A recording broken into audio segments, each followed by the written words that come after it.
Fala galerinha, tudo bem? Professor Newton Matos aqui com vocês, tá ok? Em mais uma tentativa da gente caminhar nos editais das escolas militares dentro da matéria de História. Então, antes de mais nada, eu vou olhar no chat quem é que está acompanhando a gente, né? Tem um rapaz, inclusive, muito elogioso, que é o Papiro é a Solução, dizendo que vai ter questões hoje justamente onde vai estar no edital dele. Fico muito feliz em estar podendo ajudar. Aliás, aproveite esse momento inicial, esse momento aí do bate-papo, para que você me diga se o som tá ok, se o vídeo tá ok, para que a gente possa continuar efetivamente a nossa transmissão, tá ok? Eu tenho aí também o Guilherme, que está desejando bom dia. Então, bom dia, Guilherme. Nunca tive tanta vontade de falar isso. Tá ok? Wagner Aurélio, bom dia. E, óbvio, Carolina Moura, bom dia. Agora, Caroline, quem se chama Caroline não gosta que confundam o seu nome. Assim como eu. Newton e Milton não é uma coisa muito legal de você confundir, tá ok? E eu vou dar aqui aquele bom dia especial, aquele agradecimento todo especial para Lilian Guinness, nossa monitora online, que está aí acompanhando o nosso evento, o Hélio Martins, nosso monitor online, e todos os monitores que fazem parte da família AlphaCom. Sem eles, os eventos não seriam nem de longe os mesmos, tá ok? Eu coloquei aí para vocês alguns exercícios, certo? Principalmente da ESA, SpaceX e Colégio Naval. Newton, mas todos esses exercícios foram cobrados nessas provas? Não. Alguns, justamente para que a gente tenha uma flexibilidade maior de conteúdo, eu retirei de processos seletivos que são similares, ou que têm a mesma abordagem conteudística, ou que têm o mesmo formato de questão. Ora você vai ver aqui questões mais curtas, ora você vai ver questões mais longas, algumas questões com textos, algumas questões inclusive com textos um pouco diferentes. Não são necessariamente aqueles textos de caráter formal, às vezes uma poesia, às vezes uma música. Enfim, então eu peguei questões diversificadas, ok para você? Vamos para a primeira questão. E a primeira questão, ela fala das tentativas holandesas de conquista do território português na América. Então a gente tem aqui, as tentativas holandesas de conquista dos territórios portugueses na América tinham por objetivo central. Então eu vou aqui te dar algumas informações fazendo uso dessa questão. Primeiro, a questão, ela está falando de invasões estrangeiras. Beleza? Para a sua prova, você leva principalmente, certo, dois invasores, os franceses, certo? E os holandeses, Cada um aqui com pelo menos duas invasões que você deve conhecer. Newton, quais são as duas invasões? Os franceses em 1555, Nicolas Durand Villegagnon, você deve conhecer o rapaz, inclusive nome de ilha no Rio de Janeiro, a qual muitos querem pertencer um dia. E em 1612, tá ok?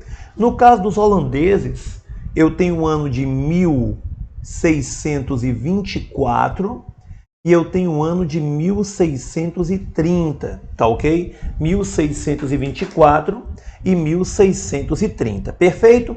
E a primeira tentativa de invasão francesa, construção da França Antártica, Rio de Janeiro. Depois, França Equinocial, no Maranhão, tá ok? Newton, primeira tentativa de invasão holandesa, Salvador, Bahia. Newton, segunda tentativa, litoral nordestino, mais precisamente em Pernambuco. E é justamente dessa invasão aqui que nós estamos falando, tá ok? Inclusive, meu querido, você pode até... Vale, eu estava aparecendo para você, ó, eu não mostrei a tela, desculpa, deixa eu ver no YouTube aqui. Tudo que eu falei vocês não viram, Deixa eu ver aqui que eu faço de novo. Não tem problema. Deixa eu ver aqui que eu faço de novo. Ok? Não apareceu para vocês, é porque eu mudei aqui o formato OBS. Vou fazer de novo para vocês aqui, certo? Vamos aqui. Deixa eu pegar aqui para vocês. Vou apagar tudo aqui e vou fazer de novo. A gente está falando nada mais nada menos do que de invasões estrangeiras, beleza?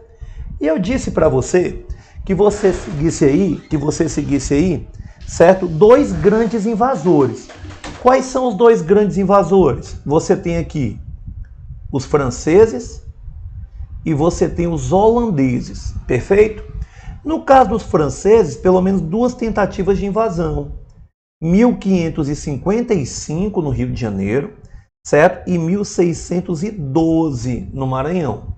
No caso dos holandeses, 1624 Salvador e 1630, certo? No litoral nordestino, mais precisamente em Pernambuco. E é dessa invasão aqui que nós estamos falando, tá ok? Para quem vai fazer marinha, esta invasão é muito importante. Para quem vai fazer marinha, esta invasão é muito importante.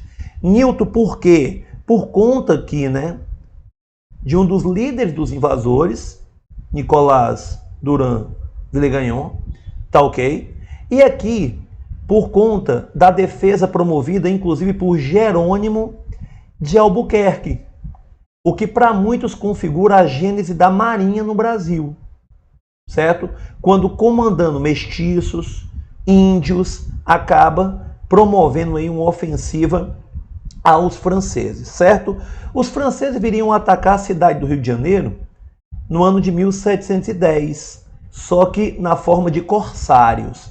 Aí aqui é uma negociação para a retirada dos mesmos da cidade, tá ok? Em 1624, você tem a tentativa de invasão a Salvador. Essa não é bem sucedida. Em 1630, você tem a chegada dos holandeses em Pernambuco, onde perdurará até o ano de 1654. E você vai ter duas batalhas muito importantes, né? Configurando a Batalha dos Guararapes, 1648, 1649. Então, quem vai fazer exército? Para muitos aqui, a formação do exército brasileiro, principalmente a data da primeira batalha, dia 19 de abril do ano de 1648, ok? Então são informações que não necessariamente você precisa, mas que podem ser utilizadas. Aliás, pessoal, não está dando certo esse negócio de eu ficar mudando aqui. Deixa eu botar o meu OBS no modo estúdio, eu já vacilei aqui umas 300 vezes, e vou ficar vendo vocês aqui pelo YouTube, ok? Pode ser? Pelo YouTube do meu celular, porque senão eu vou ficar aqui, certo? Vacilando o tempo todo.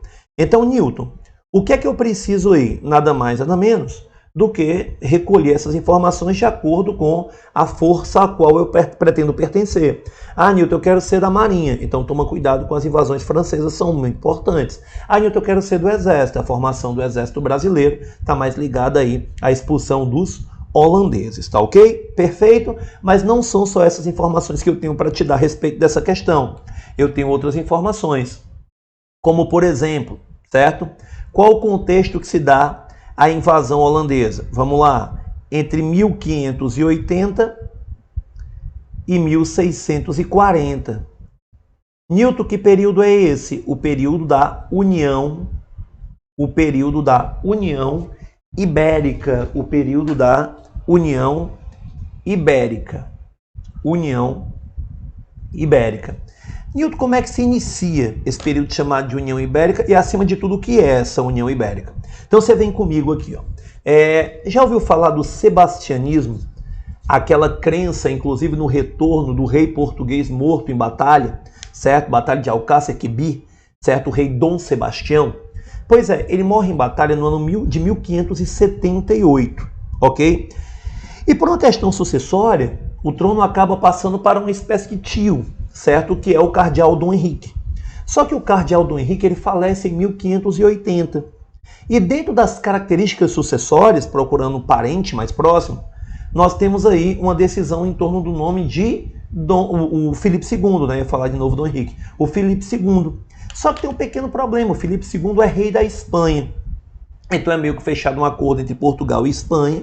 E a partir de 1580, como Filipe II é rei da Espanha e passa a ser também considerado rei de Portugal, Espanha e Portugal se unem dentro de uma mesma administração, sob o mesmo comando. E esse período é chamado de União Ibérica. Então, a invasão dos holandeses ao território brasileiro, mais precisamente Salvador e Pernambuco, se dá dentro do contexto da União Ibérica. Perfeito até então? Só que deixa eu te falar uma coisa. Vamos imaginar aqui uma relação mais ou menos assim. Professor Ítalo Trigueiro, né, nosso professor de geografia, de repente arruma aí uma companhia, né, uma parceria, uma broderagem, e começa a namorar aí um caminhoneiro, né, um caminhoneiro. Só que esse caminhoneiro acha professor Ítalo Trigueiro muito pegajoso, acha professor Ítalo Trigueiro muito meloso, muito romântico, muito aprisionador, certo?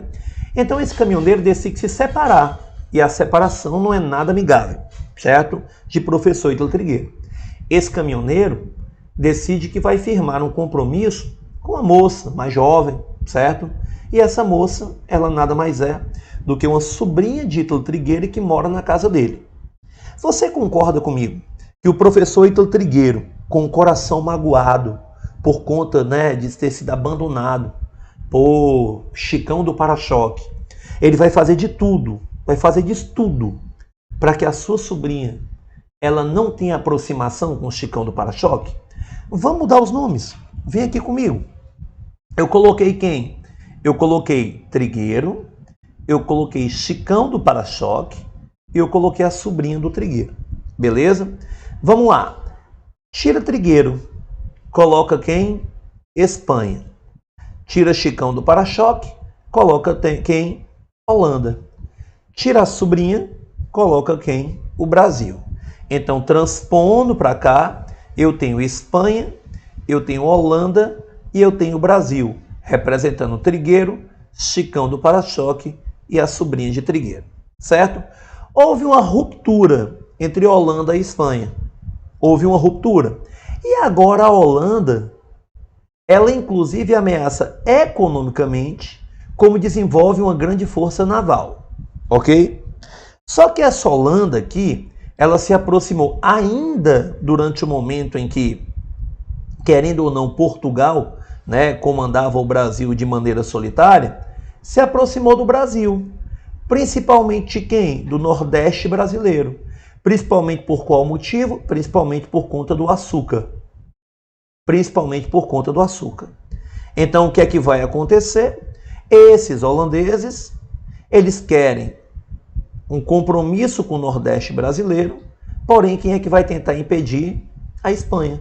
Então, a Espanha vai tentar impedir que esses holandeses mantenham relações com o Brasil, principalmente com o Nordeste brasileiro. Só que pense comigo, esses holandeses investiram no açúcar e esses investimentos precisam ser retomados, eles precisam ser resgatados. Então o Nordeste brasileiro, pertencente obviamente ao Brasil, que agora está sob domínio espanhol, ele não vai ser um objetivo fácil de ser alcançado. E é por isso que eu vou ter as tentativas de invasão em 1624 e em 1630. Sendo bem sucedida, posso dizer isso, a de 1630. Então os holandeses acabam dominando parte do território do Nordeste brasileiro, mais precisamente aquilo que corresponde ali a Pernambuco, Rio Grande do Norte, Alagoas, inclusive chegando até o Ceará, tá ok? Porém, é necessário que você se toque de uma coisa. Esses holandeses, eles têm por aqui um interesse comercial baseado na Companhia das Índias Ocidentais. E essa Companhia das Índias Ocidentais precisa de um administrador à altura. E para administrar essa possessão holandesa no Brasil, eis que entra no jogo a figura do conde Maurício de Nassau. Então, quando se fala de invasões holandesas ao Brasil, geralmente se fala de quem? Maurício de Nassau. Entre 1637 e 1643, ele é o administrador da Companhia das Índias Ocidentais. E esse Maurício de Nassau ele tem um pensamento um pouco diferente do pensamento bastante, já posso dizer até mesmo capitalista, da Companhia das Índias.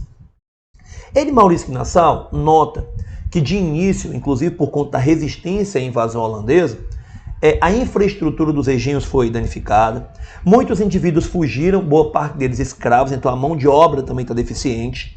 Então Maurício de Nassau ele vai fazer o seguinte: primeiro, quais são os senhores de engenho que ficaram? E quais são os senhores de engenho que fugiram, deixando inclusive seus escravos para trás, tá ok? Aqueles que fugiram terão seus engenhos leiloados. E leiloados a um preço que vai fazer com que a Companhia das Índias se capitalize e possa investir na reestruturação de engenhos. Aqueles que foram leiloados, eles poderão inclusive contar com empréstimos do governo holandês para que também possam ser reestruturados. Então eu tenho aqui o leilão dos engenhos ociosos, a reestruturação desses engenhos, inclusive os que não foram leiloados, para que eu possa dar continuidade à produção de açúcar. Só que uma produção melhorada, por conta do financiamento holandês. Só que esse financiamento vem na base de empréstimos. E esses empréstimos são cobrados com juros mais baixos e com prazos mais largos, dando ao Maurício Nassau uma boa relação com os senhores de engenho. Só que não para por aí. O Maurício de Nassau, vindo de um país de cultura protestante, ele também vai permitir, pelo menos inicialmente, uma liberdade de culto, porém depois ele mesmo, Maurício de Nassau, ele revoga essa liberdade de culto.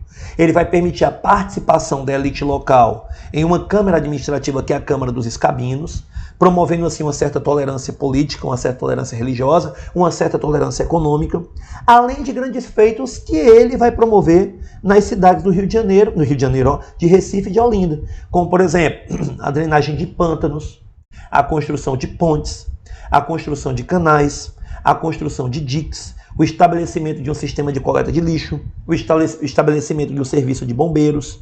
Então, Newton, tudo isso, além de atração de artistas, para que se pudesse, inclusive, embelezar a própria cidade de Recife.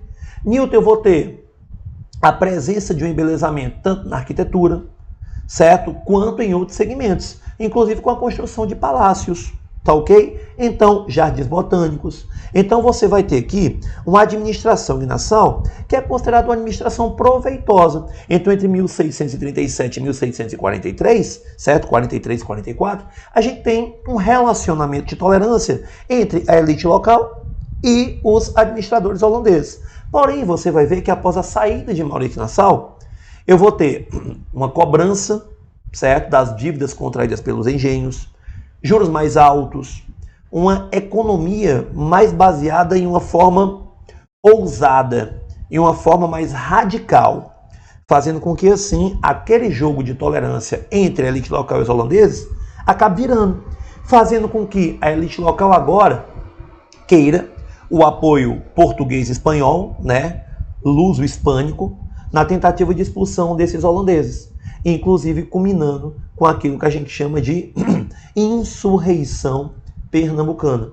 Insurreição pernambucana. E dentro dessa insurreição pernambucana, nós temos as batalhas dos Guararapes, 48 e 49, como sendo as principais e a gênese do Exército Brasileiro. Embora a historiografia, parte dela não concorde, mas para você de escolas militares é o que você leva. Você leva isso aí.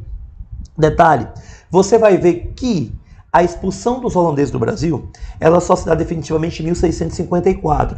Mas você vai ver também que essa expulsão dos holandeses no Brasil é uma expulsão que não vai se dar somente através da força.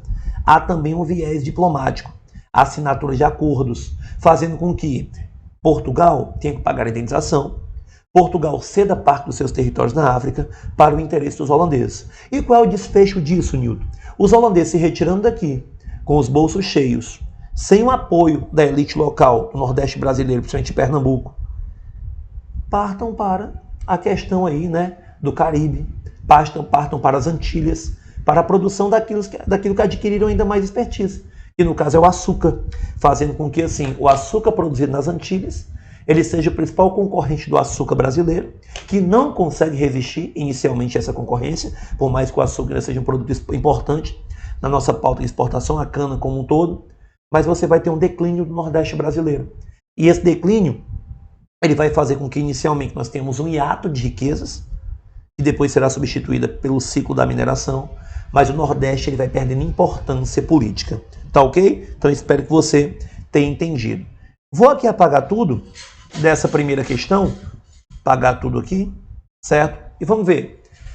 As tentativas holandesas de conquista dos territórios portugueses na América tinham por objetivo central, vamos lá para o item E, a criação de uma base para a ocupação definitiva das áreas de mineração da América Espanhola. O interesse era esse? Não, até porque nesse momento Portugal e Espanha eram uma coisa só, ok? Então a questão está errada. D. A ocupação de áreas até então pouco exploradas pelos portugueses, como o Maranhão e o Vale Amazônico. Você vai ver que eu tenho uma tentativa de invasão em Salvador, certo? Bahia, e em Recife, Pernambuco. Que inclusive, se você pega Pernambuco, é uma das capitanias hereditárias que prosperou. Então não estou falando aqui de regiões pouco exploradas. Então a questão está errada. Item C.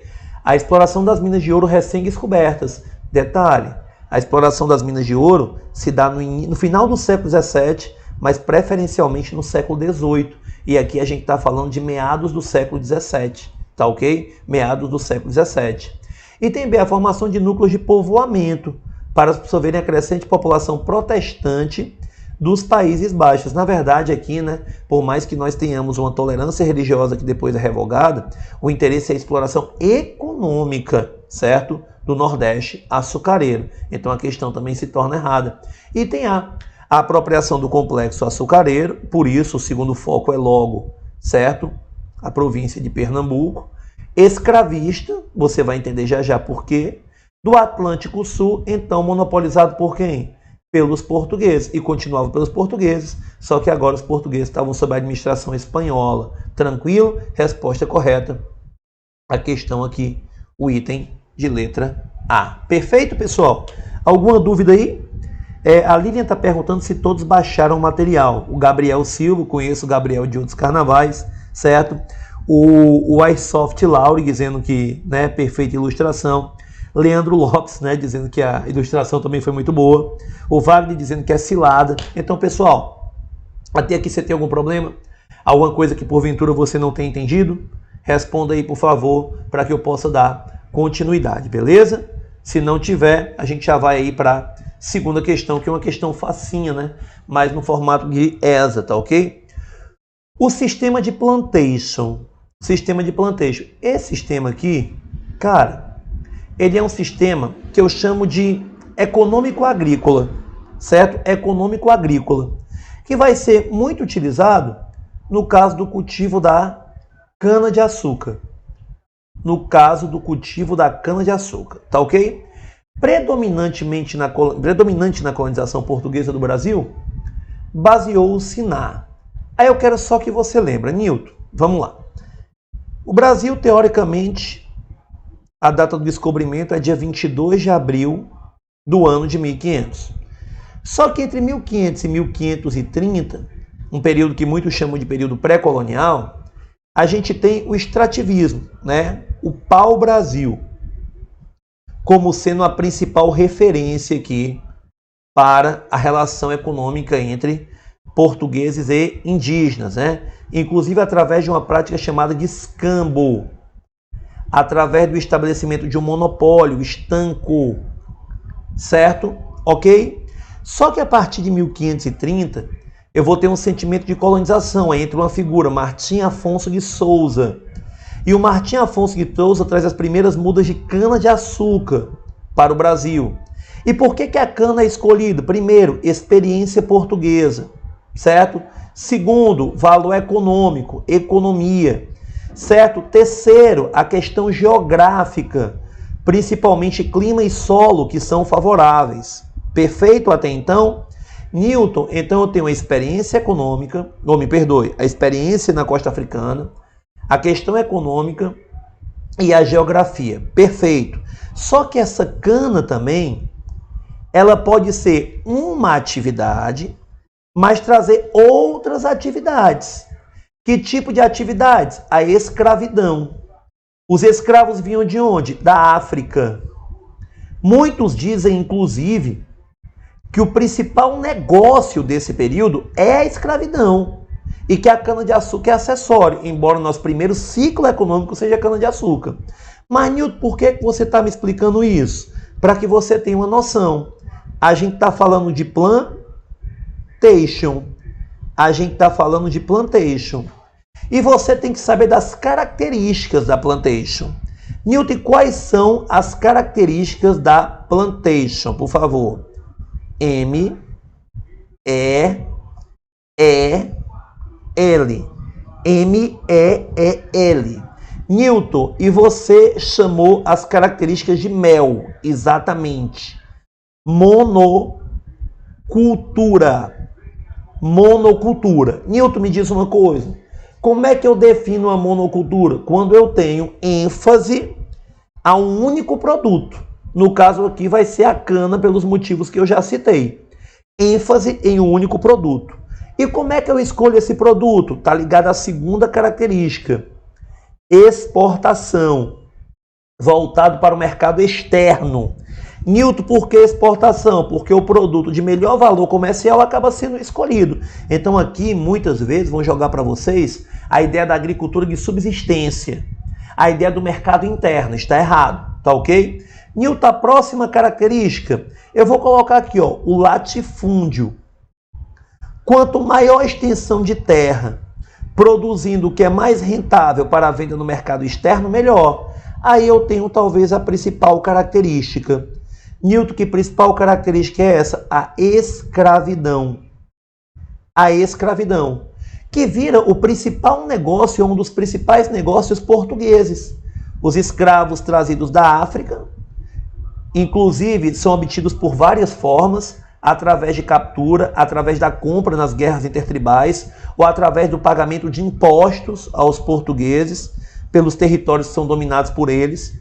Então você vai ter esses africanos sendo trazidos para o Brasil, arrancados de sua terra, sendo negociados em mercados ou por particulares, por meio de navios chamados de tumbeiros. Muitos inclusive encontram suicídio como forma de resistência, beleza? Perfeito até então? Então, característica da plantation, mel, monocultura, escravidão, exportação e latifúndio. Vou apagar aqui, certo? Toda a tinta do slide. Vou pegar aqui a nossa canetinha de cor vermelha e vamos lá. O sistema de plantation predominante na colonização portuguesa do Brasil baseou-se na item A. Produção agrícola voltada à subsistência. O que é que eu falei? Vão colocar o quê? Vão colocar subsistência. Tá errado. Mercado externo, certo? E ainda colocaram o quê? Comércio local. Errado. Exportação. Item B. Exportação dos excedentes agrícolas não consumidos internamente. Pelo contrário, a gente consome aquilo que é sobra da exportação. Tá ok? Tá ao contrário. Item C. Aplicação de moderna tecnologia europeia à agricultura. Mentira, basta você pegar pela mão de obra. Mão de obra escrava. Você acha mesmo que o escravo, que pode colocar força física, ele vai ser assessorado por uma tecnologia moderna europeia? De jeito nenhum, tá errado. De rotação de cultura em pequenas propriedades. Rotação de cultura não tem porque é monocultura. Pequenas propriedades eu tenho, mas é o latifúndio, né? E sobrou o item E, monocultura extensiva, perfeito, com emprego de trabalho compulsório. Newton, que é trabalho compulsório? Obrigatório. Quem é que realiza o trabalho compulsório? Os escravos. Portanto, resposta aí da questão de número 2, item E, de escola, perfeito? Questão 1 e 2 já foi para conta. Algum problema até aí? Alguma coisa que porventura? Participem do chat. Deixem sua dúvida, perguntem o que vocês querem perguntar para a gente poder seguir adiante sempre, porque o principal aqui, certo, é você efetivamente está gostando do assunto e está entendendo o conteúdo, tá ok? Inclusive compartilhe aí, certo, a live. Vou ver aqui, vou atualizar nossa live aqui do Alfa com ao vivo. Deixa eu atualizar aqui para ver quantas pessoas tem assistindo. Rapidão aqui, nós temos aqui mais de 30 pessoas assistindo. Então, Gabriel Silva participando, Wagner Aurélio participando, falando do mel, o Lincoln Câmara participando, também baixou o material. Vocês devem ter visto que o material veio aí com gabarito comentado, tá ok? O material veio com gabarito comentado. Então, pessoal, até aqui, creio que está tranquilo, sem problema para você, né? O iSoft Lauri está dizendo que está tudo ok, certo? iSoft Lauri é um rapaz ou uma moça? Diga aí, por favor, que eu não consigo ver a foto, tá ok? O Reidner Caio está perguntando. Reidner Caio, eu tô lendo tudo errado hoje, não tô isso? O Reidner Caio está perguntando se vai ter o Madrugadão da ESA. Eu prometi o Madrugadão da ESA no nosso evento do último feriado de 7 de setembro, da última segunda-feira. E eu já afinei com os estúdios, o Madrugadão já é possível.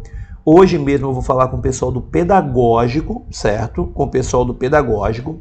E provavelmente, assim, com quase 100% de certeza, pode ter certeza que a gente vai ter um Madrugadão tanto de ESA quanto de SpaceX, tá ok? A gente tá vendo se mescla as equipes, fazendo com que, aqui eu tenha aulas gravadas e aulas ao vivo no Madrugadão da ESA, e o pessoal também lá, eles também façam um aulão de SpaceX desse jeito. Porém, há uma possibilidade do aulão de SpaceX ficar com o pessoal do presencial e o aulão da ESA ficar com a gente aqui de Fortaleza, tá ok? Com a gente aqui de Fortaleza. Então, o Laure aí é um rapaz, viu? Desculpa, é porque não dava para ver, tá ok? Lincoln, um oi aí para você também.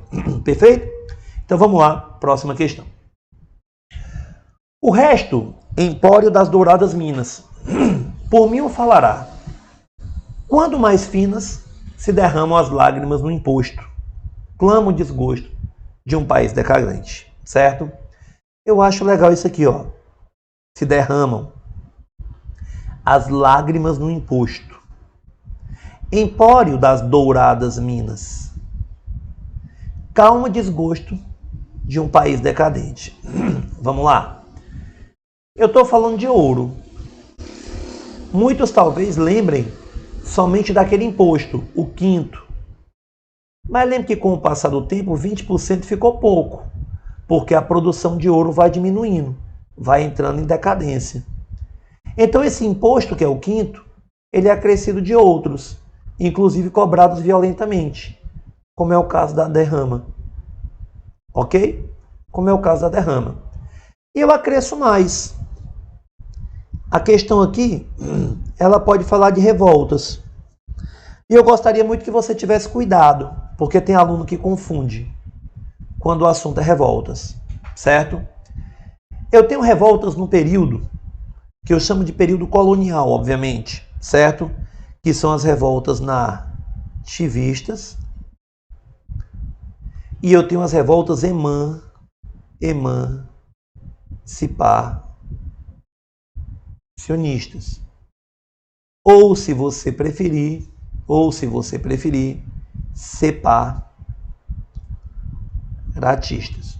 separatistas.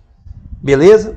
E eu tenho outras revoltas, essa no período imperial, que são as revoltas regenciais.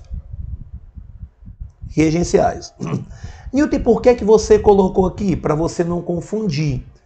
Quando eu falo de revoltas nativistas, por exemplo, nativistas aqui, e revoltas emancipacionistas, eu estou falando do período colonial. Aí eu coloco quem aqui? Aí eu vou colocar nada mais nada menos do que Guerra dos Mascates, Guerra dos Emboabas, Revolta de Filipe dos Santos, certo? Revolta de Filipe dos Santos. Aqui, nas emancipacionistas, eu vou colocar o quê? Aclamação de Amador Bueno também, né? Eu vou colocar o quê aqui? Eu vou colocar 3, principalmente. Eu vou colocar Inconfidência Mineira, eu vou colocar a Conjuração Baiana, certo? E eu vou colocar a Revolução Pernambucana, ok? Inconfidência Mineira, Conjuração Baiana e Revolução Pernambucana. E nas regenciais, Newton, eu coloco a Cabanagem, Balaiada, Sabinada, Farroupilha e Revolta dos Malês. Perfeito? Então, Newton, eu tenho que saber qual é o contexto da revolta ao qual a questão está se referindo. E no caso aqui, por mais que a gente tenha revoltas nativistas em Minas Gerais, como é o caso de Filipe dos Santos, contra a criação das casas de fundição, essa revolta aqui, ela me é apresentada com uma de suas lideranças, ó, que é o Cláudio Manuel da Costa, que é um dos líderes da Inconfidência Mineira, talvez o segundo mais conhecido. O primeiro é Joaquim José da Silva Xavier, o Tiradentes, beleza? O Cláudio Manuel da Costa, que é advogado, ele faz parte da ala mais intelectual. Já o Tiradentes, ele é de uma ala mais popular, que inclusive é minoritária, dentro desse contexto de Inconfidência Mineira. Newton, a Inconfidência Mineira, ela aconteceu, pelo amor de Deus, em que ano? No ano de 1789. Newton, e ela é baseada em ideais o quê? Iluministas. Tá ok? Newton, ela se baseia em quê? Na independência dos Estados Unidos. Inclusive tem um ideal até mesmo republicano. A instauração de uma república. A instauração de uma universidade. Mas peca quando não fala de assuntos como a escravidão. Perfeito? Por isso que é considerado a Inconfidência uma revolta mais elitista. No caso da Conjuração Baiana, ocorrida em 1798, eu tenho uma inspiração também iluminista, inspirada na Revolução Francesa, certo? Também que é a instauração de uma república, mas toca no que tange a escravidão, a libertação dos escravos. E é por isso que acaba dividindo a elite da camada mais popular, dando à Conjuração Baiana um caráter mais popular. Conjuração Baiana, Revolta dos Alfaiates ou Revolta dos Búzios, tá ok? Perfeito? Tranquilo? E tem a Revolução Pernambucana, 1817. Mesmos ideais, só que aqui uma forte presença do clero, além também de uma insatisfação muito grande pela presença de Dom João no Brasil, pela cobrança de impostos e pelo esquecimento do Nordeste brasileiro. Ok? Tranquilo até então? Então vamos lá ler o enunciado. Vamos pegar aqui um marca-texto. O intelectual e advogado, Nilton quem é? O Cláudio Manuel da Costa, autor da poesia acima, foi um dos integrantes da mais importante revolta colonial brasileira, conhecida como Inconfidência Mineira. Inconfidência Mineira. Tá ok? Sobre esse movimento podemos afirmar que, vem comigo, era de natureza nativista, já está errado. Se tivesse dito que era um movimento regencial, também está errado. Então, a Inconfidência Mineira é um movimento separatista. Então, o item A, errado. B, manifestava-se contra, certo? Manifestava-se contra os rigores da política fiscal metropolitana sobre a capitania das Minas, exercida através da Casa de Contratação, e inspirava-se nos ideais revolucionários, certo? Ideais revolucionários franceses, né? Só que aqui, Casa de Contratação, eu acho que a gente poderia trocar, né? Casa de Fundição. E quem se volta contra essas casas de fundição é a revolta de Filipe dos Santos ou a revolta de Vila Rica. Tá ok? C. Visava a independência econômica e a política da colônia. O levante foi deflagrado quando se exigiu o pagamento dos impostos atrasados pelas casas de fundição. Aí no finalzinho tem o quê? Todo o país. Todo o país. E é na região das Minas. D. Era de caráter nacionalista, visando a independência da colônia e o rompimento de laços com a metrópole, com o livre direito de implementação de manufaturas nas capitanias e ao comércio exterior. Não é de caráter nacionalista. Ele tem um caráter local, certo? Então ainda não temos aqui um sentimento nacional. Item E. Foi ideologicamente influenciado pelos princípios iluministas, ok? Divulgado em Minas por uma elite intelectual e acolhida pela população local, perfeito, devido à crise econômica que inclusive instala a derrama. Então, de todos os itens, esse é o mais provável. Resposta correta aí, o item é de escola, perfeito? O item é de escola. Então, tá vendo como as questões, elas partem muito mais de uma interpretação do que de qualquer outra coisa, tá ok? Do que de qualquer outra coisa. Cadê? Quem é que tá falando aí? O que estão... Obrigado, que estão achando da aula top demais, né? A Lilian sempre perguntando. Quando a gente faz aula em casa, fica mais complicado, porque, ó, tem um cachorro dormindo aqui do meu lado, certo? Pensa num cachorro danado. Tem outro cachorro dormindo lá fora. Já passou a mobilete, né? Uma obra do Satanás, chamada mobilete, aqui, que passa toda a aula que eu tô dando. E já passou uns 300 carros.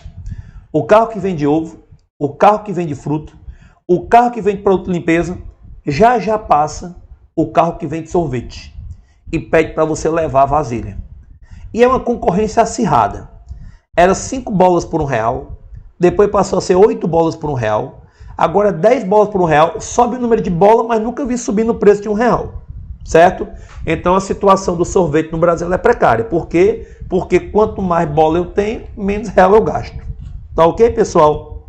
Então, nossa terceira questão aí foi uma questão muito tranquila, foi uma questão muito limpeza, e a gente vai aí para a nossa quarta questão, né? Para a nossa quarta questão. Então vamos lá, vamos comigo. Quarta questão fala de quê? Quando a vinda da cor... Ah, pessoal, deixa eu acrescentar informação na questão anterior, né? Espero que não... Não, Gabriel, mas na verdade quem faz a prova fácil é a gente. você vai ver que quanto mais você estuda, quanto mais você tem conhecimento, mais fácil fica a prova. Exemplo, hoje em dia a gente fala de invasões estrangeiras e discorre com muita facilidade, francesa, holandesa, motivo, né? Inclusive, quando fala da França, vem aquele negócio, e se porventura a França ela tivesse conquistado o território brasileiro? Porque muitas das pretensões francesas estão ligadas ao escoamento da população perseguida pelas reformas religiosas, principalmente pela reforma católica, também conhecido como contra-reforma, não é? Então muitos acham, cara, se a França tivesse, não sei o que, mas enfim, a gente já fala com mais natureza. Os holandeses foram bons para o Nordeste brasileiro, para Pernambuco, né? Outras regiões, como é o caso da Paraíba, por exemplo, né, você pode pesquisar, não foram tão bons assim não. A violência acabou sendo uma das marcas da presença holandesa no território paraibano, tá ok? Mas vamos aqui te dar duas informações. Primeiro, eu não falei, né, da invasão francesa ao Maranhão em 1612, são combatidos até 1615, inclusive com a presença de Jerônimo de Albuquerque, comandando indígenas e mestiços para muitos agentes da Marinha Brasileira. Quem nasce em São Luís tem um termo específico, um adjetivo específico. É ludovicense. Ludovicense. A própria capital do Maranhão, que a gente já citou aqui, São Luís, faz referência a Luís. Só que a expressão Luís, se você pegar no latim, você vai ver como sendo originária da palavra Ludovico. Ludovico. E eu não sei se você lembra, não sei se você se recorda, mas a gente está falando da França. A França de Luís XIV, a França de Luís XV, a França de Luís XVI. Certo? Então, São Luís. Quem nasce em São Luís era Ludovicense, Ludovico. Então, eu tenho aí referências a Luís, certo? O rei francês, ou os reis franceses, tá ok? Segunda curiosidade. A gente acabou de falar de Inconfidência Mineira. E quando falou de Inconfidência Mineira, a gente acabou falando de uma figura que é a figura de Tiradentes, né? Tiradentes. Joaquim José da Silva Xavier, que inclusive a historiografia tradicional dizia que o movimento ele tinha sido não conquistado por conta de uma traição de Joaquim Silvério dos Reis, né, que se tornou um grande traidor da pátria e que acabou tendo, né, o perdão das suas dívidas, mas acaba tendo que viver, né, com um atormentar dessa traição, inclusive se torna uma persona não grata onde ele estava, se descobrissem que era ele era hostilizado e tal. Mas enfim. Mas a figura de Tiradentes, ela é uma figura, Tiradentes vai ser enforcado, logo em seguida esquartejado, e os pedaços de seu corpo eles vão ser jogados nas principais vilas, né, da província, da região das Minas, para servir de exemplo, né? Para servir de exemplo. E o que eu posso falar para você sobre isso? A figura de Tiradentes, que procurou ser esquecida, é uma figura que agora vai voltar a ser lembrada. Quando? No início do período republicano. Por quê? Porque o Brasil precisava de heróis próprios, que esquecessem um pouquinho o período anterior, que é o período imperial. E quem era o nosso herói? Dom Pedro I. Quem era a nossa referência? Dom Pedro II. Então estou falando aqui de lembranças de uma dominação portuguesa com Dom Pedro I. Estou falando aqui de lembranças de um período que a República ela quer superar, que é o período imperial. Então a gente tem aí uma série de candidatos, não só a fundador da República, como é o caso do Marechal Deodoro da Fonseca, como é o caso do Benjamin Constant, como é o caso do Quintino Bocaiúva, certo? O cara do Manifesto Republicano, mas também candidatos a herói. E por que Nilton Tiradentes foi escolhido? Primeiro, se você parar para pensar, em Inconfidência Mineira, ela não saiu do papel. Então não houve um derramamento de sangue. Tiradentes matou pessoas durante o processo revolucionário. O que dá a Tiradentes uma aura muito menos violenta. Tá ok? Número 2, Tiradentes não vou dizer que se converte, mas meio que dentro da prisão ele adota uma vida mais franciscana. Certo? Inclusive esse Tiradentes, nas figuras que são pintadas sobre ele, acaba tendo uma aparência muito similar à aparência de Jesus Cristo. O que no país de forte religiosidade é algo, certo, bastante importante. Tá ok? Se você pegar esse Tiradentes, ele é um elemento que está ligado a um movimento que foi esmagado pela tirania do governo português, dos quais descendiam os nossos imperadores. Então Tiradentes seria uma figura esquecida até o início do período republicano, e ele vai ficar no panteão dos heróis nacionais como uma memória que é meio que forçada. A gente precisa de símbolos.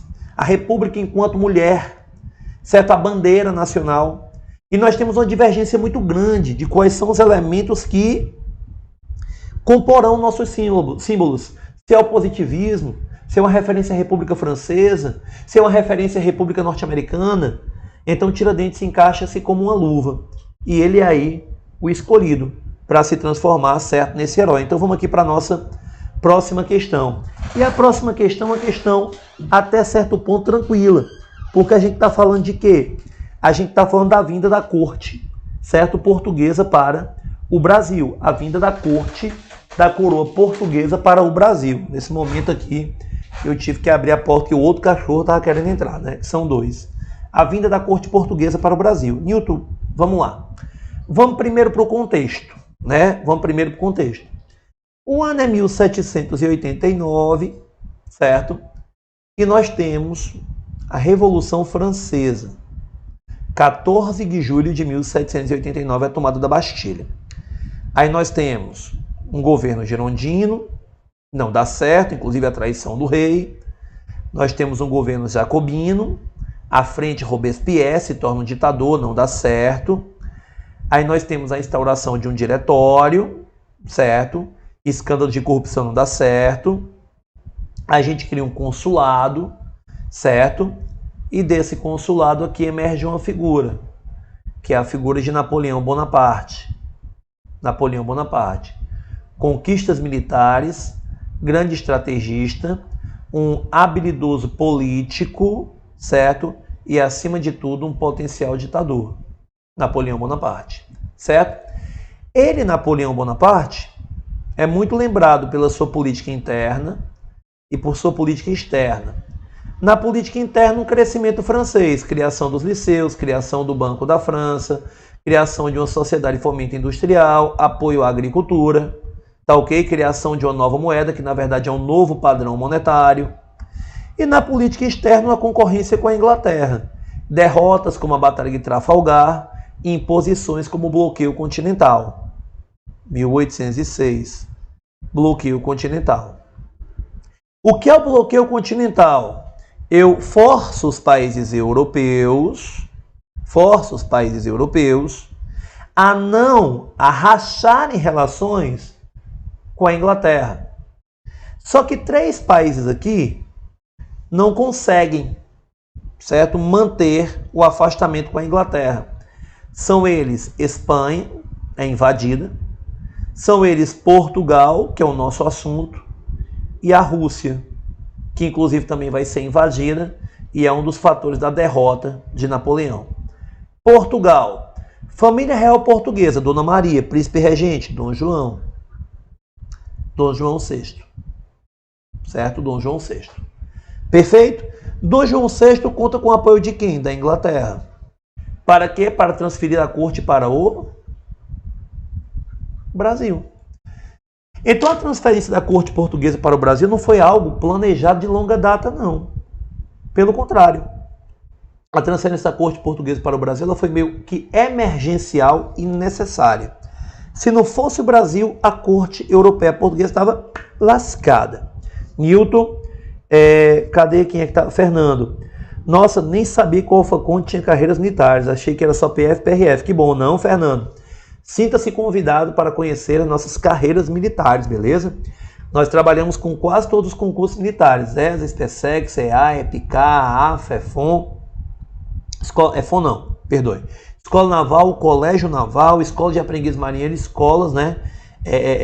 Escola Naval já falei, né? Soldado Fuzileiro Naval, então você vai gostar muito. A gente não trabalha muito com ITA e IME, tá ok? E essa aula aqui serve tanto para ESA, para SPSF, quanto para Colégio Naval. E você pode notar que eu não estou mentindo, porque eu peguei questões que, se você quiser, elas são de um nível mais elevado que a ESA, mas o aluno da ESA está pegando informações para fazer questões mais pontuais, mais rápidas. O aluno do Colégio Naval está tendo contato com questões de itens muito longos e o aluno da SpaceX está tendo contato com questões que relacionam certa história geral e história do Brasil. Então não foi mentira que eu falei para vocês, não.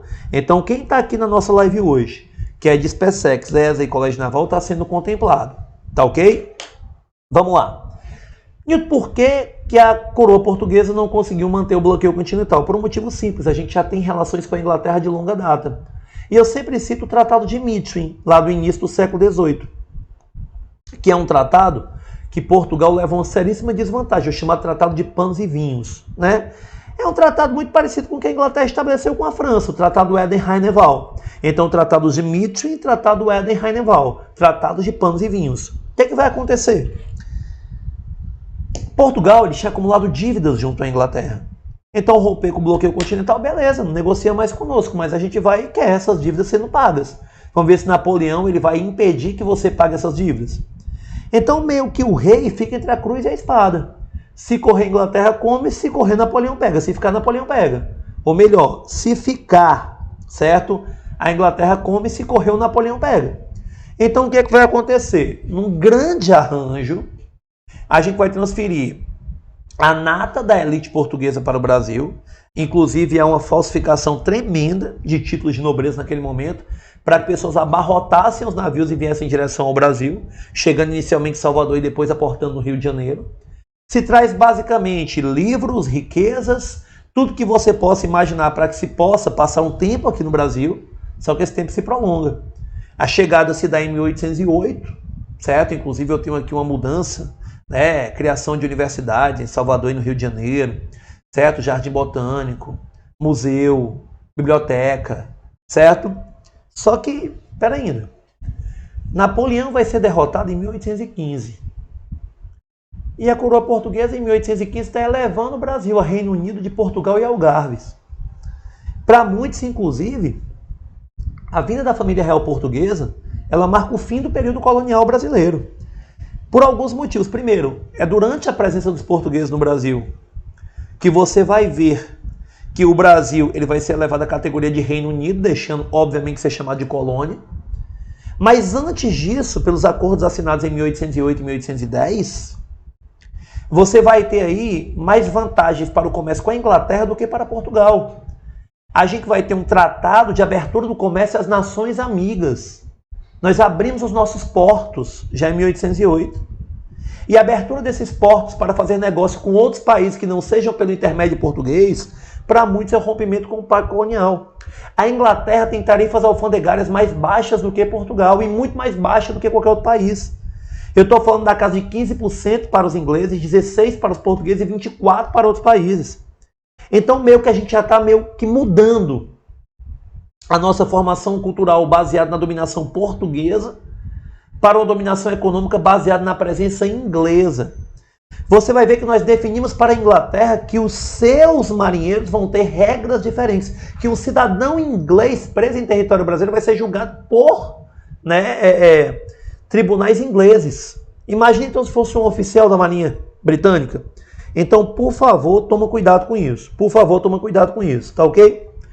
Em 1815, Napoleão é derrotado, Batalha de Waterloo, na Bélgica, certo? Napoleão já havia sido exilado, agora vai ser exilado novamente. Napoleão sai do cenário. Eu tenho o Congresso de Viena, que dentre os princípios defendidos, teremos o princípio da legitimidade, em que se tornarão administradores dos territórios os parentes ou aqueles que foram retirados durante as guerras napoleônicas. Então, legítima é, certo? Legítimo é o governo daqueles que foram retirados à força. A gente vai ter a ideia do equilíbrio europeu. E nesse equilíbrio, uma redivisão de território, que Napoleão promove uma bagunça, provocando, inclusive, depois outros momentos. Eu vou ter a criação da Santa Aliança, certo? França, Áustria, Newton, sério, quem é que não vai estar presente? A Inglaterra. Por quê? Porque a Inglaterra quer que as nações se tornem independentes para negociar com ela. E a Inglaterra é que está ajudando a coroa portuguesa aqui. A coroa portuguesa, ao invés de voltar em 1815, prorroga sua estadia até 1821. Durante o momento que Dom João esteve no Brasil, eu vou ter, dentre outras coisas, certo? a vinda de uma missão francesa, um grupo de artistas, inclusive o Debré vem para cá, que inclusive vai inaugurar a escola, certo, de ciências, artes e ofícios, que vai depois ser ramificada e você vai ter a Escola de Belas Artes. Tá ok? Newton, eu vou ter aqui a anexação de territórios. Eu vou anexar a Guiana Francesa como forma de retaliação a Napoleão, Guiana Francesa. Tá ok? Os mesmos franceses que tentaram invadir o Brasil em 1555 e não conseguiram, porque né, foram rechaçados, França Antártica, 1612, França Equinocial, e que tentaram invadir o Brasil, né, em 1711, 1712, eles foram para a região das Guianas e estabeleceram a Guiana Francesa. E a família real portuguesa tinha fugido por conta de quê? Por conta da perseguição napoleônica francesa. Então anexamos a Guiana Francesa. Carlota Joaquina, mulher de Dom João, espanhola. Então, por dizer que ela tinha direitos hereditários, anexamos a província da Cisplatina, Uruguai, que depois se tornaria independente em 1828. Certo? Então, Newton mudou muito a presença. Hoje você visita a Biblioteca Nacional, antiga biblioteca, lá a Biblioteca Real. Hoje você visita o Jardim Botânico, pois é. Você tem uma alteração na infraestrutura, a criação de universidades, inclusive de medicina. Você tem a presença de uma missão artística francesa para pintar o Brasil, para ensinar artes plásticas aos brasileiros. Newton, então, pelo amor de Deus, muda tudo, muda. Muda muito mesmo. Muda muito mesmo. Newton, quando é que eles retornam? Retornam quando você vai ver os ventos do liberalismo varrendo a Europa. Certo? Eu tenho revoluções liberais, inclusive a do Porto, a revolta do Porto, que vai querer limitar os poderes de uma monarquia que nem lá está presente, através de um texto constitucional, a Constituição Liberal do Porto. E você vai ver que essa Constituição queria a recolonização do Brasil. Então ela é liberal para os portugueses, mas ela é conservadora, retrógrada para nós. E é nesse momento que já experimentando dessa fuga de ser colônia, que o Brasil e sua elite não querem ser recolonizados. Vem Dom Pedro I, certo? Através do dia do fico, se é para o bem de todos e felicidade geral da nação, diga ao povo que fico, em janeiro de 1822, né? E você vai ter também, certo, a proclamação da nossa independência, em 7 de setembro de 1822. Então, meu querido e minha querida, a presença da família real portuguesa altera a infraestrutura brasileira, traz um contato com povos, né, com franceses, com grupos que culturalmente contribuem muito para o Brasil, certo? Dá autonomia para o Brasil, retira o Brasil de uma condição de colônia, pelo menos na prática, nos aproxima dos ingleses e quando ele retorna, a gente tem aí, certo, o contato com a nossa independência, ok? O contato com a nossa independência, beleza? Beleza, pessoal? Então vamos lá resolver a questão. Apagar toda a tinta do slide, só encontrar minha caneta, tá aqui. Apagar toda a tinta do slide.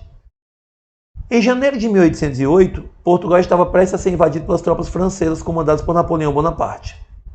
Sem condições militares para enfrentar os franceses, o príncipe regente de Portugal, o Dom João, resolveu transferir a corte portuguesa para o Brasil, sua mais importante colônia. Para isso, obteve a ajuda de alguns aliados, apenas franceses, contrários a Napoleão. Apenas franceses? Qual é o principal aliado? A Inglaterra. Errado. Certo? Errado. B. Nos 14 navios além da família real, vieram centenas de funcionários, criados, assessores e pessoas ligadas à corte portuguesa. Porém, trouxeram pouco dinheiro, deixando suas obras de artes, livros bem... Não, meu irmão, trouxeram tudo que podia imaginar, inclusive livros que ficaram na Biblioteca Real e que hoje estão na Torre do Tombo, em Portugal. Certo? Errado.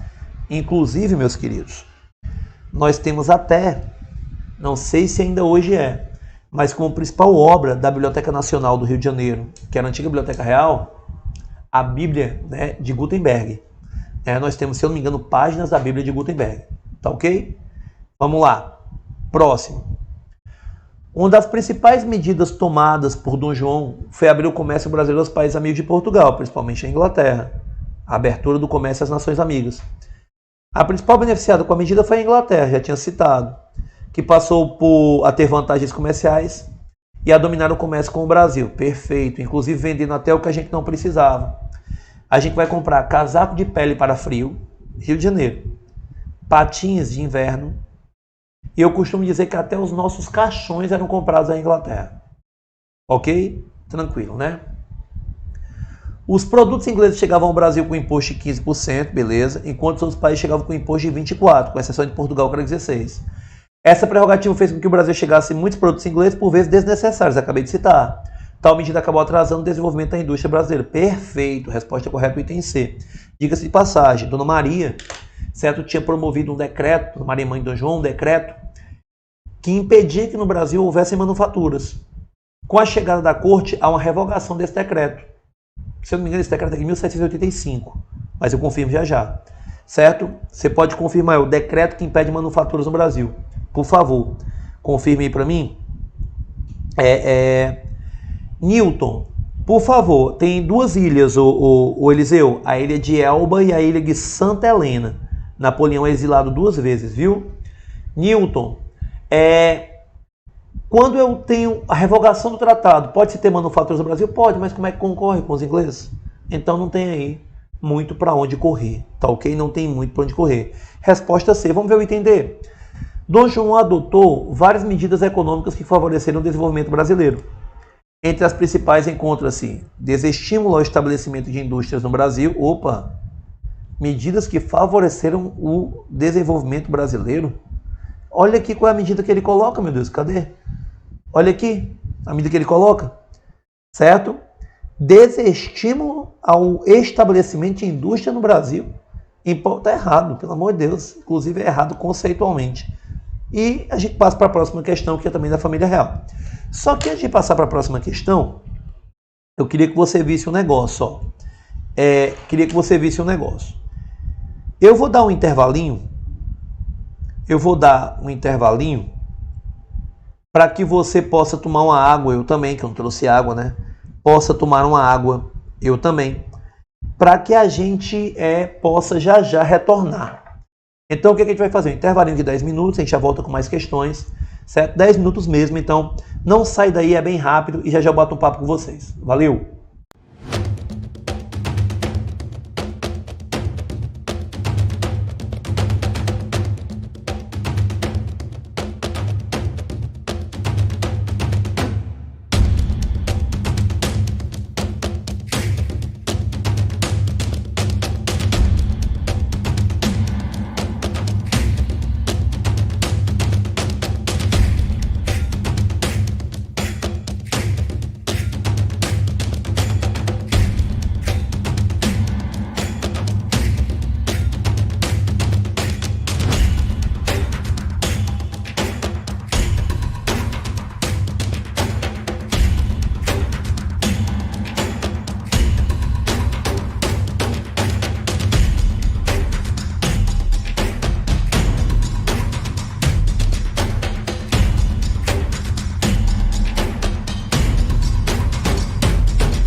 Fala galera, estamos de volta, né? Colocar aqui. Temos mais uma questãozinha, hein? Não é para você. Haviam me perguntado aí das ilhas, né? Sobre o exílio de Napoleão. Acho que eu respondi, né? Ilha de Elba. Ilha de Santa Helena, né? A primeira de Elba, a segunda de Santa Helena. Tranquilo? Vamos lá falar com vocês, né? Cadê? Quem é que eu tenho aí no intervalo? Eu, além de pegar uma água para beber, né? Eu tive que apartar uma briga de cachorro, né? Porque meus cachorros começaram a brigar. Qualquer dia eu bato uma foto dos dois juntos. Parecem amigos, mas eles não são. Tem um bem aqui do meu lado, tem outro bem ali. Certo? Pensa em dois bichos doidos, dos dois cachorros, né? Então vamos lá. Yuri Campelo, Ramon Menezes do Alfacom, Ana Emília, 1785, perfeito ali, ó. Sou péssimo com datas, mas eu lembrei, né? Fernando Tavares, ele vai dar uma olhadinha no site, massa, do Alfacom, né? Gabriel Silva, Jabes Barros, Jabes ou Jabes, né? Jabes, né? Barros. Fernando Oliveira, então, ó, Fernando Oliveira aqui, ó, tá aí de novo. Falem aí de onde é que vocês são e quais são os cursos que vocês pretendem, né? Por exemplo, quem vai fazer Polícia Militar do Paraná, galera das carreiras policiais, que está assistindo essa aula, todas essas questões também estão no edital da Polícia Militar do Paraná. Só que às vezes as pessoas desistem, pessoal, de estudar mesmo. Elas querem tudo mastigado. E às vezes é importante você ter alguém que lhe norteie, mas você tem que entender que boa parte daquilo que você precisa, né, só depende de você. Só depende de você. Perfeito? Então, vamos lá. Em 1808, acho que você já deve ter lido isso, né? A família real portuguesa, fugindo do cerco napoleônico, transferiu-se para o Brasil, que, de colônia, se tornou sede da monarquia do vice-reino. E vice-reino. Os 13 anos durante os quais a corte permaneceu no Rio de Janeiro tiveram grande importância política e econômica e foram seguidos pela Declaração de Independência do Brasil em 1822. Uma das principais características socioeconômicas, eita Newton, características socioeconômicas, esse negócio essa é a nossa sexta questão, né? Sexta questão, só conferir aqui.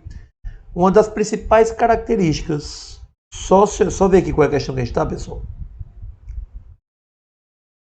Só um instante. Uma das principais características socioeconômicas, beleza. Desse período foi. Aí vamos lá, né? Passar aqui que eu não estou conseguindo. Foi.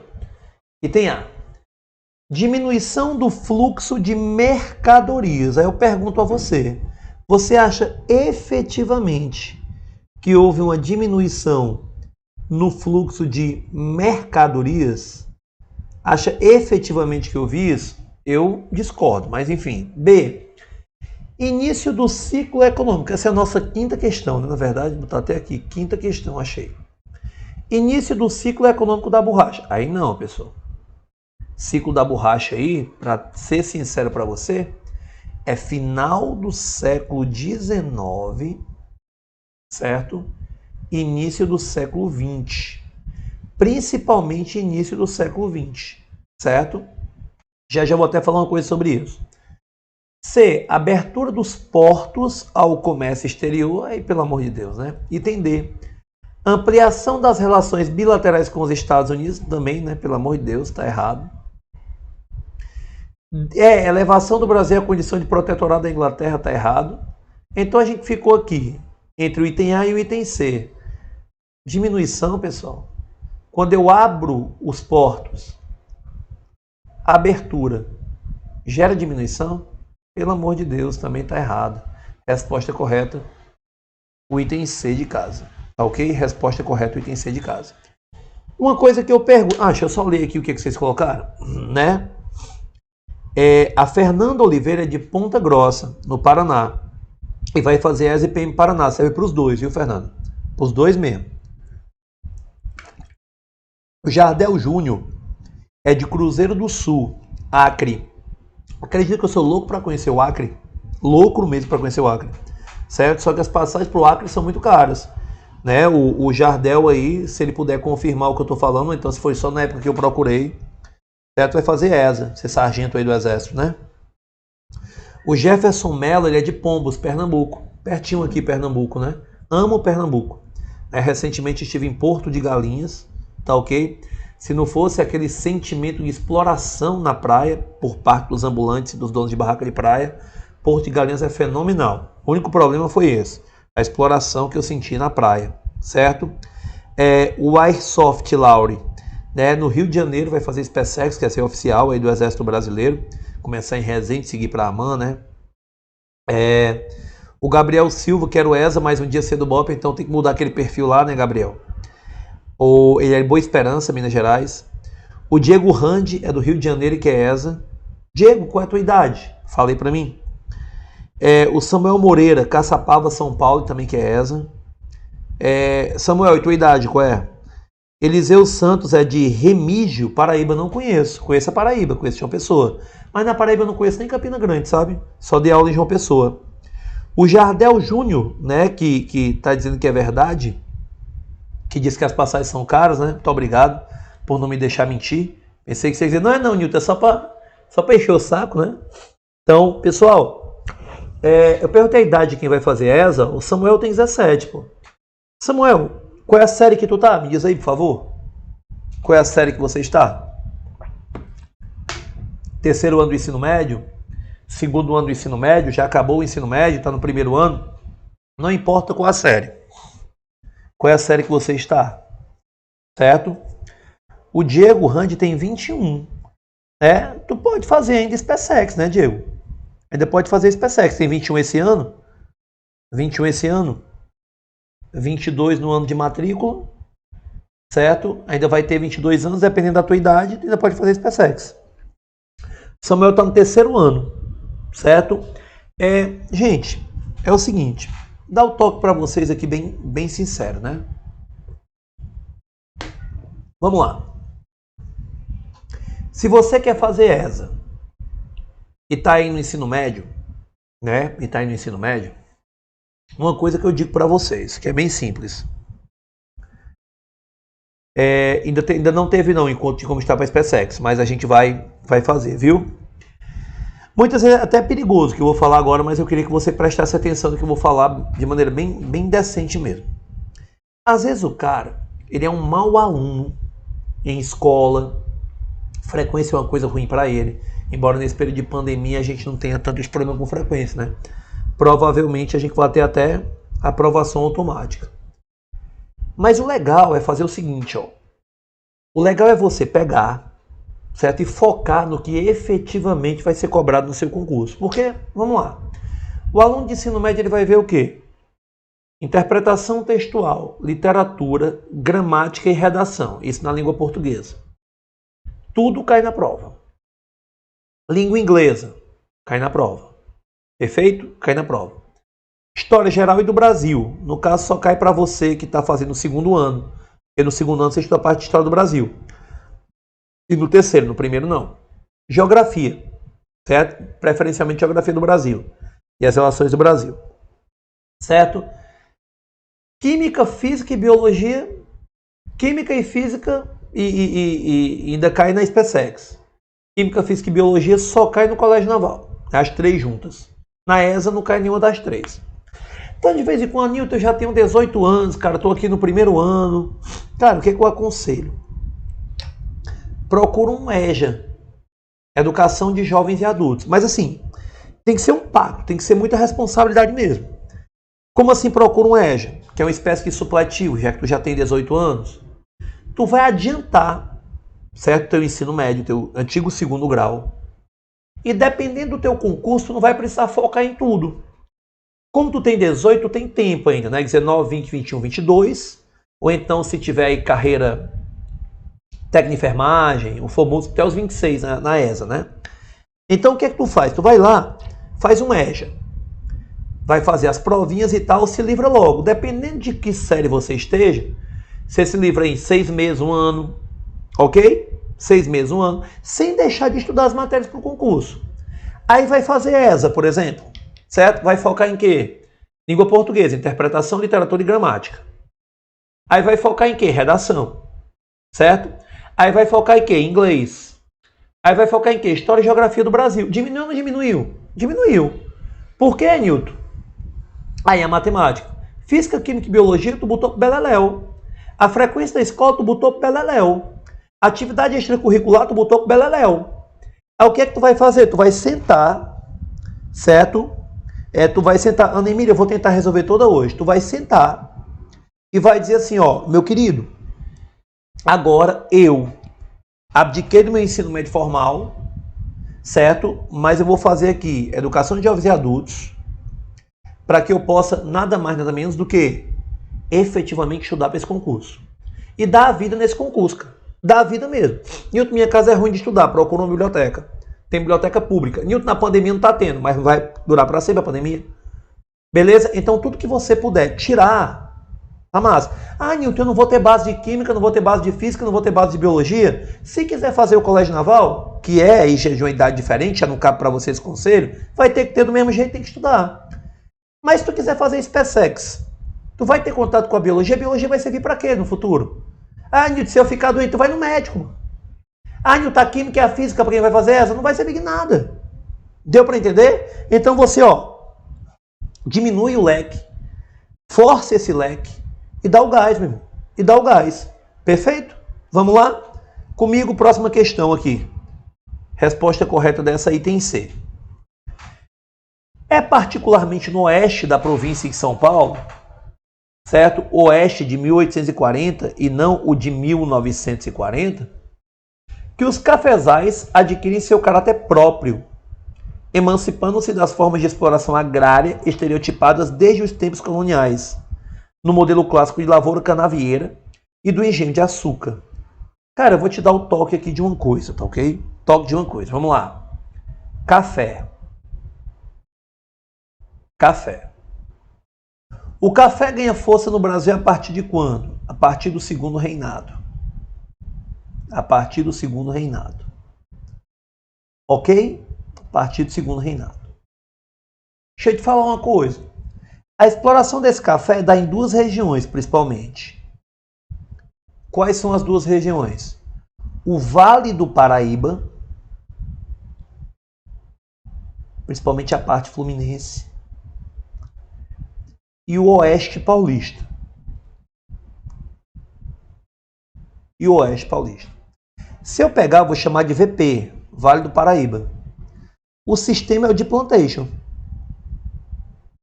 Não lembro, falamos no começo da aula, monocultura, exportação, escravidão, latifúndio. É por isso que ele diz que se assemelha muito com o quê? Com o engenho de açúcar. Ele está falando que é com o Oeste Paulista, certo? Que a gente vai se emancipar da forma de exploração agrária estereotipada desde o tempo da colônia. Ou seja, é com o Oeste Paulista que a gente se livra dessa bitolagem, viu? Da exploração do Vale do Paraíba. Newton, e o Oeste Paulista? A gente vai ter a presença da mão de obra imigrante, a gente vai ter uma agricultura mais mecanizada, uma agricultura com técnicas mais avançadas, certo? E uma agricultura, inclusive, cujo dono da fazenda, ele não vai morar nessa fazenda, não. É por isso que, muitas vezes, o dono da fazenda escoa a produção em Santos, mas produz no Oeste Paulista, que ele prefere morar no meio do caminho. Aí você tem a cidade de São Paulo. E é aí que ela se desenvolve. Principalmente com relação ao excedente, certo? O excedente. O excedente do lucro do café é investido em duas coisas. Na industrialização, certo? Na industrialização e no desenvolvimento de São Paulo. Newton, mas por quê? Ah, eu botaria três coisas. Em outros negócios também do campo agrícola. Por quê? Porque o café é muito sensível ao mercado internacional.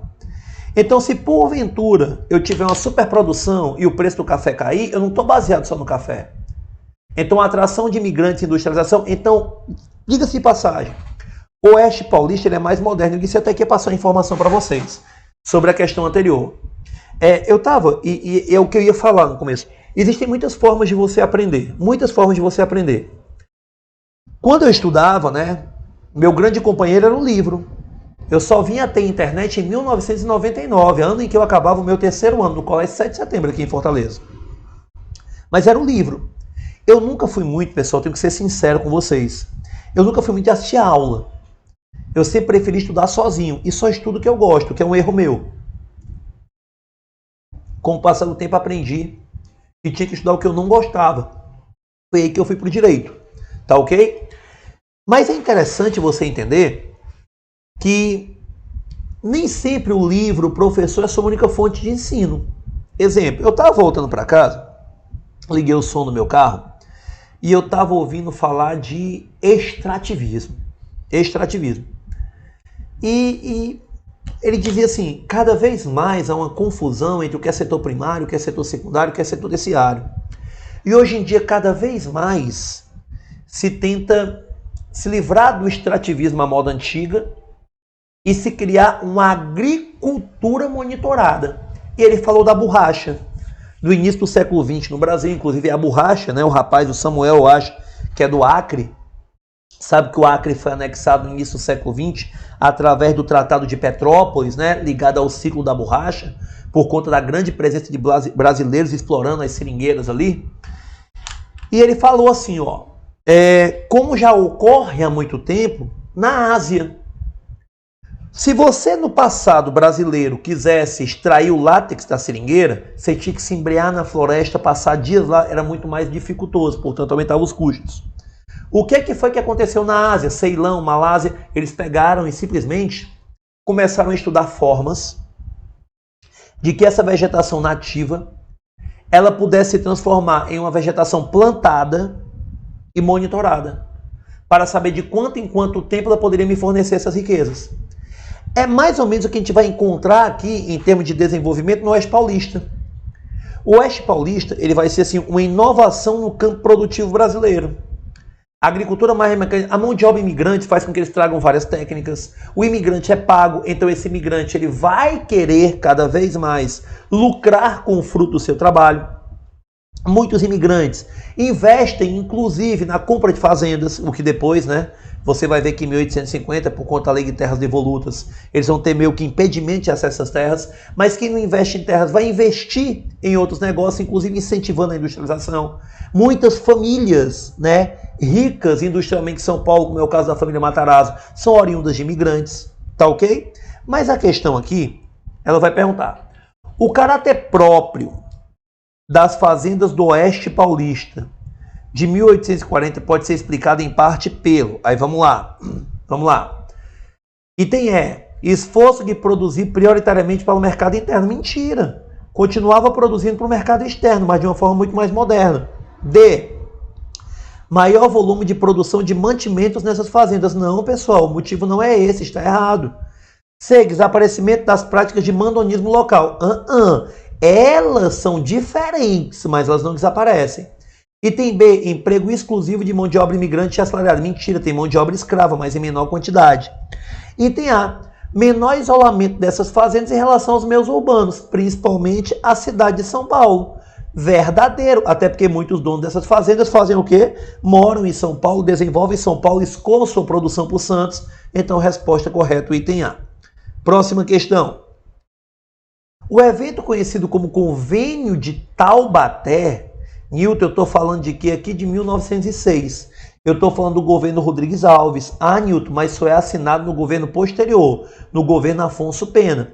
Então ele é apresentado no governo Rodrigues Alves, mas ele é assinado no governo Afonso Pena. Ocorreu na chamada República Oligárquica, ou República Velha, e vigorou conforme a historiografia brasileira até 1930, né, com a chegada de Getúlio Vargas no poder.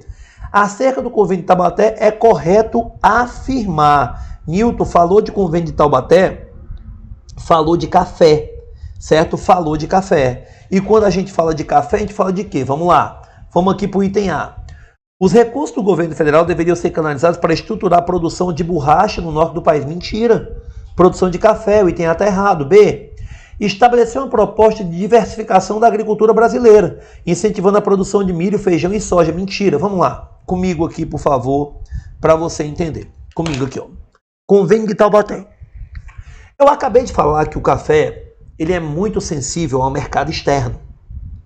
Então, de vez em quando, quando há uma baixa no consumo, o que eu tenho aqui se transforma em superprodução. Então o preço do café cai. Se eu só dependo dele, já era. Ok? Porém, pensa comigo aí. Se você parar para pensar, eu tenho café como principal produto. Mas a quem pertence esse café? Ao dono dos cafezais, aos senhores do café, aos grandes latifundiários, fazendeiros. Ok? Então seria justo que, se eles lucram, também arcassem com o seu prejuízo. Só que eles fizeram o seguinte: após uma dessas crises meio que cíclicas do café, chegaram para o governo e lançaram a seguinte proposta: vamos continuar com o lucro privado, mas vamos coletivizar o prejuízo? Nilton, como assim?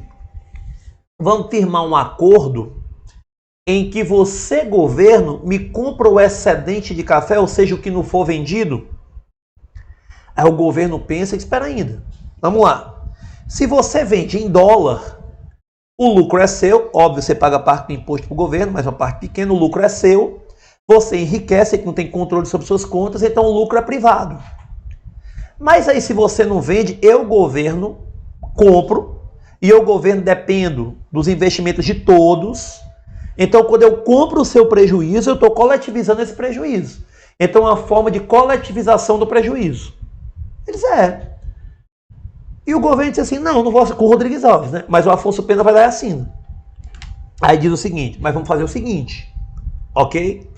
Eu compro o excedente, mas em compensação vocês se predispõem a diminuir a produção, certo? A diminuir a produção, a terem áreas para o cultivo de outros produtos. Então eu incentivo vocês que tenham uma produção responsável, porque senão vai virar superprodução em cima de superprodução. Beleza, fecharam o acordo, Convênio de Taubaté. Meu querido, você sabendo que quando você produz o café, ou o mercado externo compra caro em dólar, se tiver muito barato e não valer a pena vender, o governo compra. Você notou isso? Então, meu querido, meu compadre, a negada vai diminuir produção? A negada vai produzir café a rodo. E quem vai ser o grande prejudicado? O governo. Mas o governo, ele é prejudicado por quê? Porque o governo compra. Mas quem é que é prejudicado? Nós, brasileiros. Então tem uma hora que o governo, ele está comprando café para incendiar. Ele está comprando café para ser combustível de Maria Fumaça. Então o Convênio de Taubaté, ele é um convênio que vai reforçar, certo, a produção de café. Porque se ninguém comprar, o governo vai lá e compra. Ok? Item B. Estabelecer uma proposta de diversificação da agricultura. Está errado. Por favor. Item C. Buscava beneficiar os produtores de café, estabelecendo algumas medidas como a criação de estoques reguladores e a proibição de novas plantações de café. Aí eu digo uma coisa para você. Isso aí é verdade, na teoria, mas não foi para a prática. Então, querendo ou não, se você for uma pessoa esperta e inteligente, você marca como sendo a parte teórica do Convênio de Taubaté. Essa é a questão correta. A próxima. Pretendia integrar a criação pecuarista do sul do Brasil com o estado de Mato. Tá errado, né? Não tem nada a ver. Próxima questão aí, que é a questão de número 8, né? Vê se eu faço pelo menos 10 aqui com vocês. 8. Na presidência, Campos Salles implementou a chamada política dos estados, também conhecido como política dos governadores. Ok? Que é uma política baseada na troca de favores entre as oligarquias, né?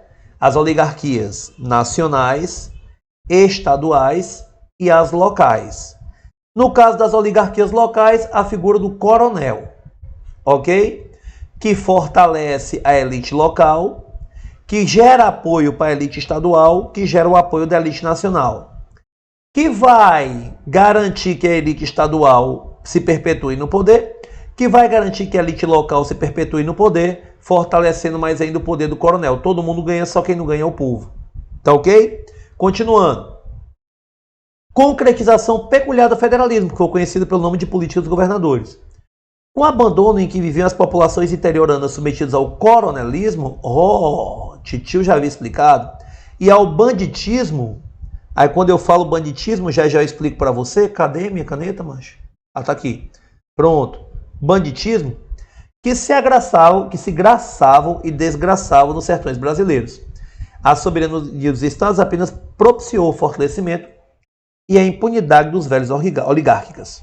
Durante a chamada República Velha, o presidente que tentou acabar com a política dos governadores, aí você, meu querido, tem muito pão de correr não, né?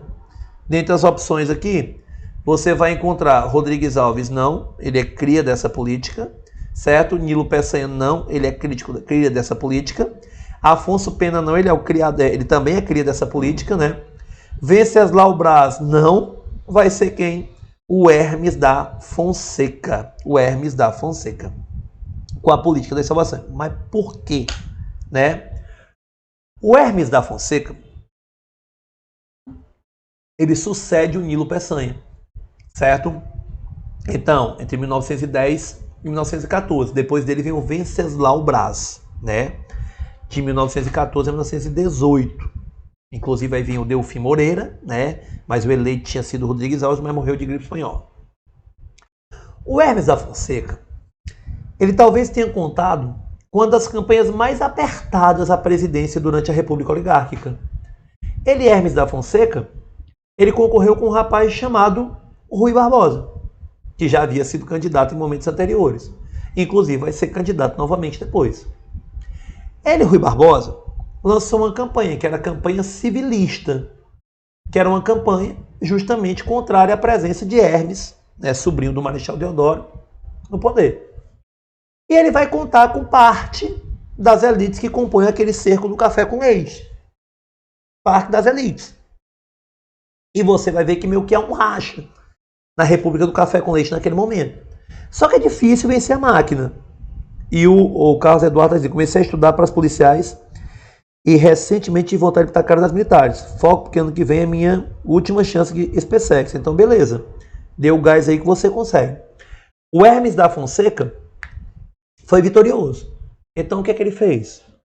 Ele tinha um efetivo rancor dessas oligarquias, dessas elites locais, principalmente as que não o apoiaram. Então, o que é que ele tentou fazer? Ele tentou nomear no local dos representantes das elites os seus interventores, chamando essa política de nomeação de interventores de política das salvações. Aqui no Ceará isso não vai dar muito certo. Vai ter uma revolução que é a Revolução Cearense. Mas enfim, não vou falar porque não é específico para você.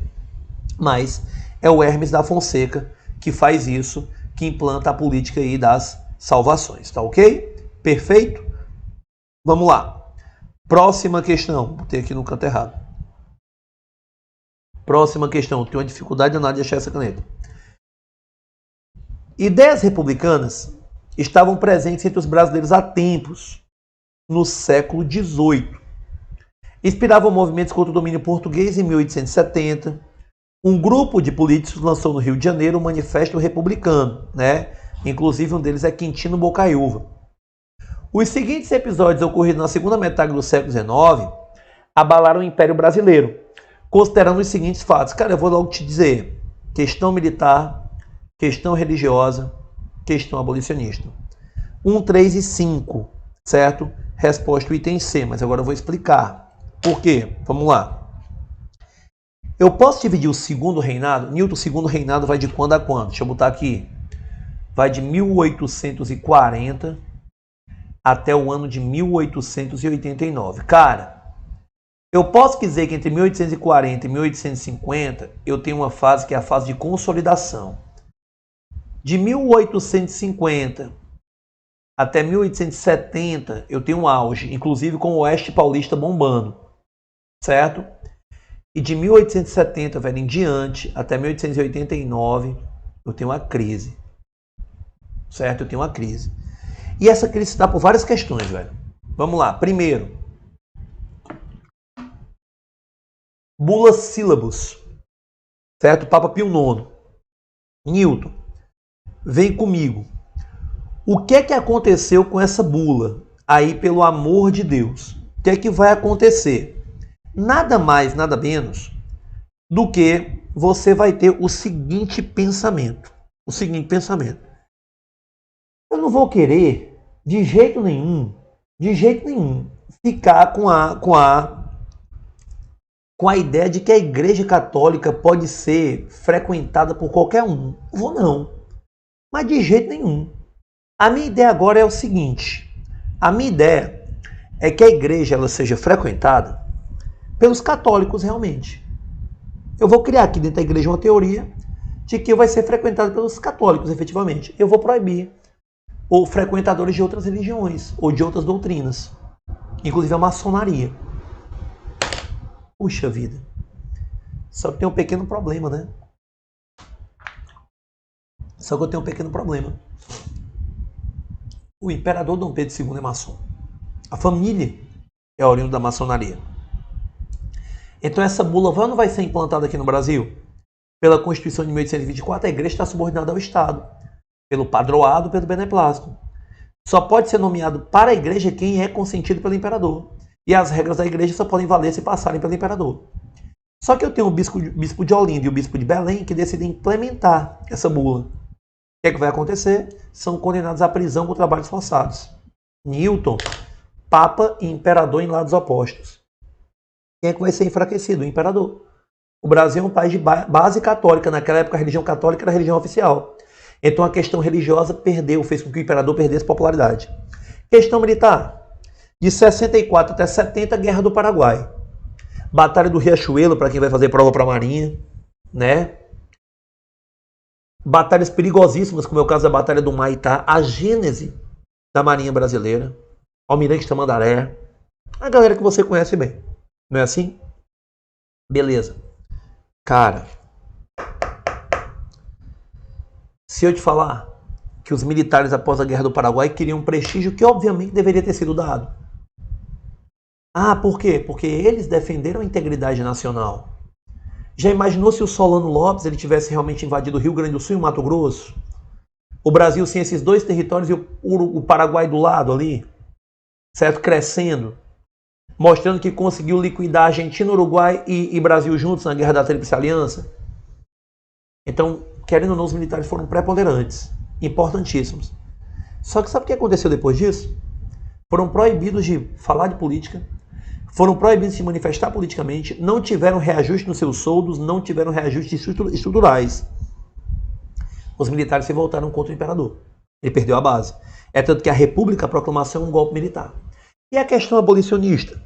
Já se falava em abolição da escravidão. Tem leis anteriores, certo? Eu tenho aí a lei do ventre livre, certo? Lei Barão do Rio Branco.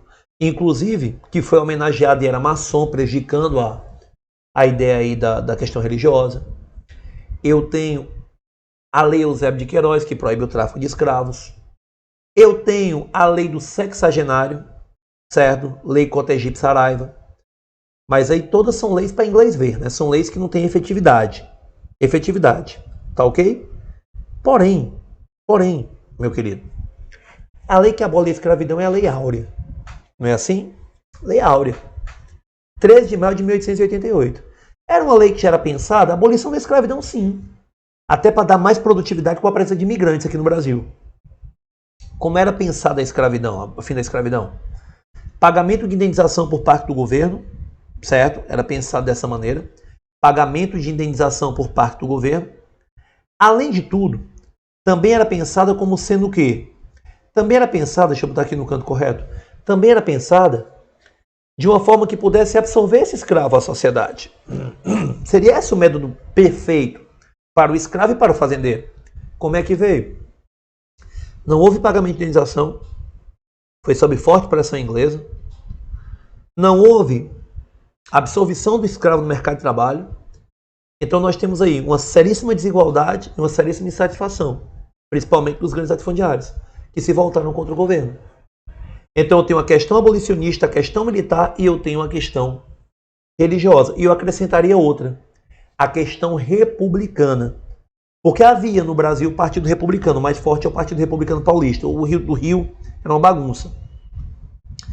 E se queria a limitação dos poderes desse chefe de governo, porque uma república é uma relação em que o governante ele tem responsabilidade sobre os governados. Então, a resposta aí, certo? Dessa questão, o item C de casa. Ok? C de casa.